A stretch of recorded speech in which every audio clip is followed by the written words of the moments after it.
વરસાદમાં ગરમા ગરમ ખાવાની મજા આવી જાય ને તેવા ટેસ્ટી, ક્રિસ્પી, ક્રન્ચી અને અંદરથી સોફ્ટ એવા શાકભાજીથી ભરપૂર ભજીયા બનાવ્યા હતા, જે ઝટપટ પણ બની જાય છે અને બધાને ખૂબ જ પસંદ આવશે. તો પહેલાં તો તેમાં નાખવા માટેનો આપણે મસાલો કરી લઈએ. આ મસાલો તમે જરૂરથી કરજો, તેનાથી ને તેનો ટેસ્ટ બહુ સરસ આવશે.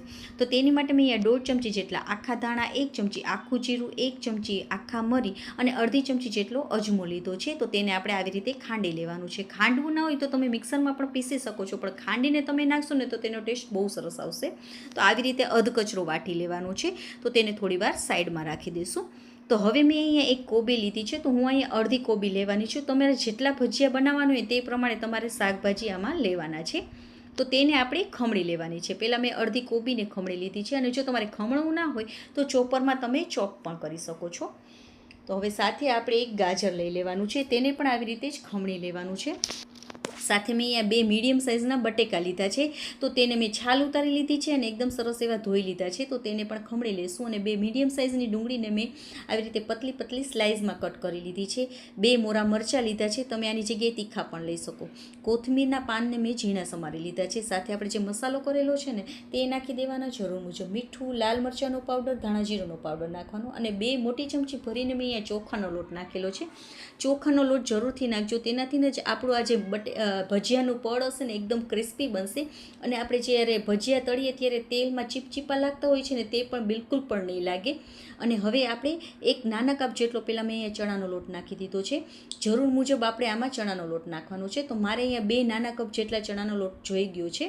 તો આપણે પાણી બિલકુલ પણ નથી નાખવાનું, કારણ કે આપણે આવી રીતે મિક્સ કરીશું ને તો શાકભાજીમાંથી પણ પાણી છૂટશે. એટલે આપણે આવી રીતે જ મિશ્રણ એમને થઈ જશે. અને આવી રીતે જો તમે બાઇન્ડિંગ આવી જતું હોય ને, આવી રીતે તમે થોડું મિશ્રણ લઈને વાળો ને તો વળાઈ જતું હોય ને, મીન્સ કે તમારો ચણાનો લોટ પરફેક્ટ છે. જો તમારે વળાતું ના હોય ને તો તમારે થોડો વધારે ચણાનો લોટ નાખી દેવાનો. હવે ચપટી જેટલો બેકિંગ સોડા નાખવાનો છે, અને જો તમારી પાસે ના હોય તો ઈનો પણ નાખી શકો, અને થોડો એવો લીંબુનો રસ નાખી દઈશું.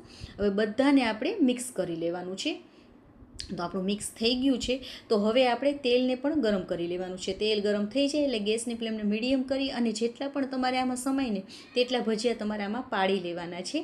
હવે તેલને એકદમ ધીમું કરીને નથી આપણે કરવાના. જો તમે ધીમું કરીને ભજીયા તળશો ને તો આ ભજીયામાં તેલ ભરાઈ જશે અને ખાવાની મજા નહીં આવે અને ચીપચીપા લાગશે. માટે મીડિયમથી ફૂલ ફ્લેમ ઉપર જ આપણે આ ભજીયાને તળવાના છે.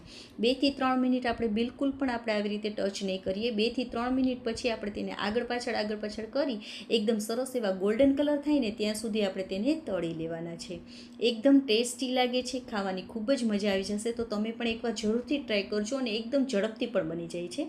અને અત્યારના વરસાદની સિઝન છે, તો વરસાદમાં ગરમા ગરમ આવા ભજીયા મળી જાય તો બીજું કાંઈ જોતું જ નથી હોતું બધાને. તો તમે પણ એકવાર જરૂરથી ટ્રાય કરજો.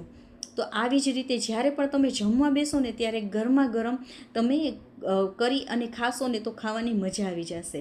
તો આપણા આ ભજીયા બનીને તૈયાર છે. તો તમે પણ એકવાર જરૂરથી ટ્રાય કરજો. બહારથી ક્રિસ્પી ને અંદરથી સોફ્ટ એવા બને છે.